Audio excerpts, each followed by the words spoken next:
ஒரு 80-90 வயசு மதிக்கத்தக்க மல்டி மில்லியனியர் வந்து உங்ககிட்ட வந்து என்னோட சொத்தையும் வயசையும் வந்து நான் உங்ககிட்ட கொடுத்துட்டு உங்களோட வயசையும் ஃபினான்ஸ் ஸ்டேட்டஸையும் இப்போ நான் மாற்றிக்கிறேன் அப்படி ஒரு ஆப்ஷன் இருக்குன்னு சொன்னால் நீங்கள் மாற்றிப்பீங்களா? 1000 டைம்ஸ் நம்ம அதை பண்ணவே மாட்டோம். ஏன் அப்படின்னா அந்த பணத்தை விட நம்மளோட நேரம் தான் ரொம்ப முக்கியம் அப்படின்னு நமக்கு தெரியும். நம்ம நிறைய பழமொழி வச்சுருக்கோம், காலம் பொன் போன்றது, டைம் இஸ் வந்து ப்ரீஷியஸ் அப்படின்லாம் தெரிஞ்சாலும் கூட நம்ம அதை ஒரு பொருட்படுத்தாமல் அதை அதில் பெரிய அலட்சியம் காட்டுறோம்னு நினைக்கிறேன். நீங்கள் பாருங்கள், நம்ம எல்லாருக்கும் தெரியும் நம்ம பிறக்கும்போது எதுவும் கொண்டு வரதில்ல, திரும்ப நம்ம போகும்போது எதுவும் கொண்டு போக போகிறதில்ல. பட் நம்ம பிறந்த பிறகு நம்மக்கிட்ட ஒரு பெரிய அசட் இருக்குது அப்படின்னா அது வந்து நம்மளோட டைம் தான்.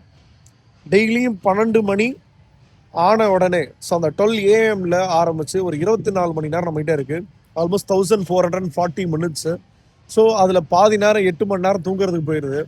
சாப்பிட்டு குளிக்கிறதுக்குலாம் ஒரு 2 மணி நேரம் போயிடும். ஆல்மோஸ்ட் 10 மணி நேரம் போயிடுது. 14 மணி நேரம் இருக்குது. இதில் 10 மணி நேரம் இப்போ நம்ம வந்து ஒர்க் பண்ண ஆரம்பிச்சிட்டோம். மிச்சம் ஒரு 4 மணி நேரம் இருக்குது. அந்த 4 மணி நேரத்தை நீங்கள் எதில் செலவிடுறீங்கன்றதை வச்சு தான் உங்கள் லைஃபோட க்ரோத் இருக்குது. ஸோ அது ஃப்ரீயாக கிடைக்குது அப்படின்னு சொல்லி அதை அலட்சியப்படுத்தாமல் அந்த டைமை யார் கூட செலவு பண்ணணும், எதுக்காக செலவு பண்ணணும், எதில் செலவு பண்ணணும் அப்படின்னு பார்த்து பார்த்து செலவு பண்ணுங்கள்.